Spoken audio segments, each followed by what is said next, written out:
एक दिन रात्रि के पिछले प्रहर में सम्राट चंद्रगुप्त ने 16 दुःस्वप्न देखे। आचार्य भद्रबाहु ने सम्राट के सपनों का विश्लेषण करके इस प्रकार भविष्यवाणी की। प्रथम स्वप्न में क्या देखा? डूबते हुए सूर्य का दर्शन किया। प्रथम उसमें डूबते हुए सूर्य का दर्शन किया। डूबता हुआ सूर्य इस बात का संकेत कर रहा है कि भगवान महावीर के मार्ग को प्रकाशित करने वाला आगम का ज्ञान उत्तरोत्तर अस्त होता चला जाएगा। अर्थात पहले शुद्ध केवली थे, फिर द्वादशांग के पाठी हुए, फिर काम एक मतलब आखिरी में एक अंक का ज्ञान भी नहीं रह गया, पूर्व का ज्ञान भी नहीं रह गया, अब कुछ भी नहीं बचा। अब जो शास्त्र है उतना ही ज्ञान है। दूसरा स्वप्न देखा कल्प वृक्ष का शाखा का भंग होना। कल्प वृक्ष की शाखा का भंग होना उसका मतलब है भविष्य में राजपुरुष वैराग्य धारण नहीं करेंगे। भविष्य में जो अच्छे सेठ लोग अच्छे लोग होंगे वो वैराग्य धारण नहीं करेंगे, संपन्न रहेंगे। दूसरा है तीसरे नंबर पे देखा सचित्र चंद्रमंडल। सचित्र मतलब चंद्रमा में छेद छेद देखे।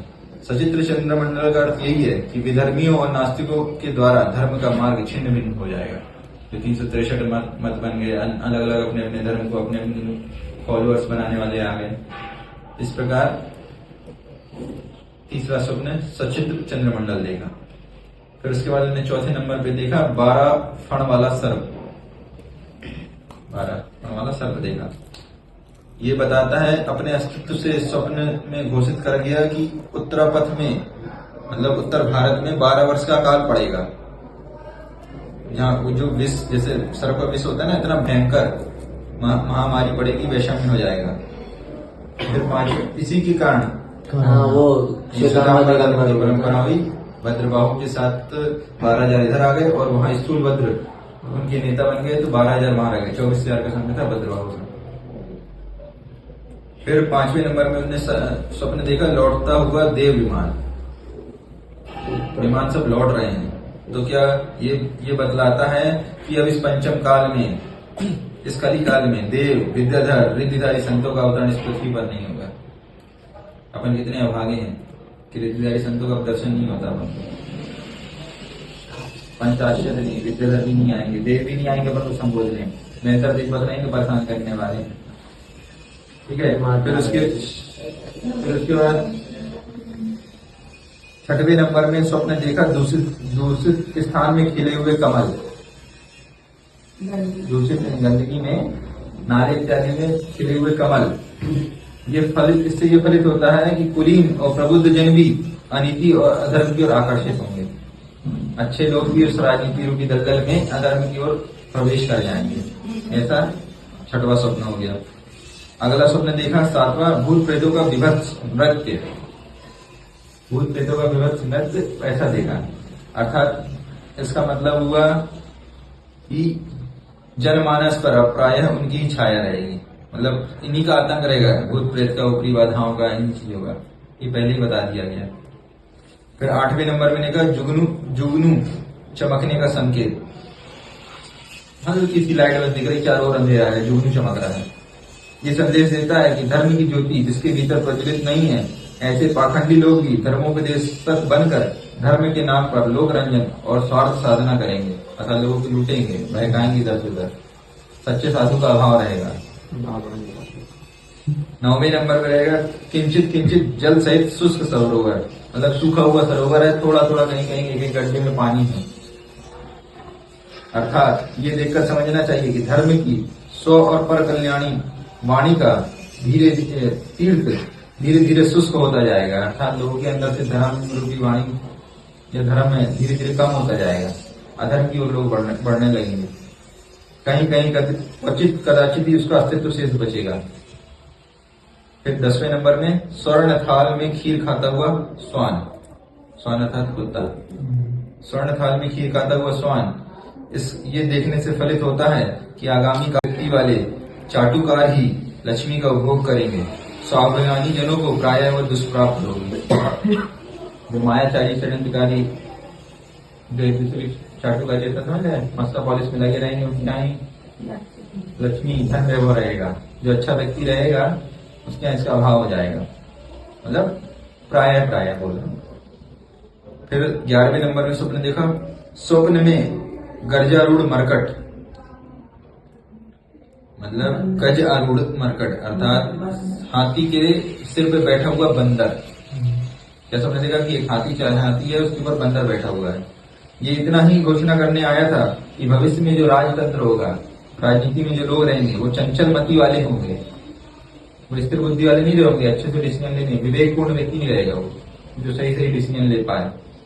उनका अनुकरण पटुजनों के हाथों में पड़कर विद्रूपित हो जाएगा, अर्थात वो ऐसे बोलते ना शकुनी जैसे लोगों के हाथ में पड़कर दूषित हो जाएगा, वो अपना राज सही से नहीं कर पाएगा। पटु का ज्यादा दिमाग लगाने वाले लोगों का, वो अपने दिमाग से तो चल नहीं पाएंगे, दूसरे मंत्रियों के दिमाग से, दूसरे लोगों के षड्यंत्र मतलब दिमाग से चलेंगे और वो गलत डिसीजन कर जाएंगे। फिर 12वें नंबर में आता है मर्यादा का उल्लंघन करते हुए समुद्र की लहरें। तेज तेज लहरें आ रही, लेकिन वो अपनी सीमा से भी बाहर टकरा रही जा रही हैं। ये संकेत दिया कि अब शासक और लोकपाल न्याय नीति की सीमाओं का उल्लंघन करेंगे। वे उच्छृंख होकर स्वयं अपनी प्रजा की लक्ष्मी, कीर्ति, स्वाधीनता आदि का हरण करेंगे। नारियों की लज्जा और शुद्धिता आदि से खेलेंगे। पहले जो चीज आज हो रही है, हर जगह लूटपाट मची है, टैक्स जो इतना बढ़ाया जा रहा है, हर चीज में कर लग रहा है, अनाप शनाप लोग संपत्ति इकट्ठी करते जा रहे हैं, लूट लूट के अपने पास नेता लोग हैं, जो भी अफसर्स हैं, जो भी, और महिलाओं की भी जो स्थिति है, ये सब उस समुद्र जो उल्लंघन करते हुए लहरें थी वो प्रूव कर रही थी।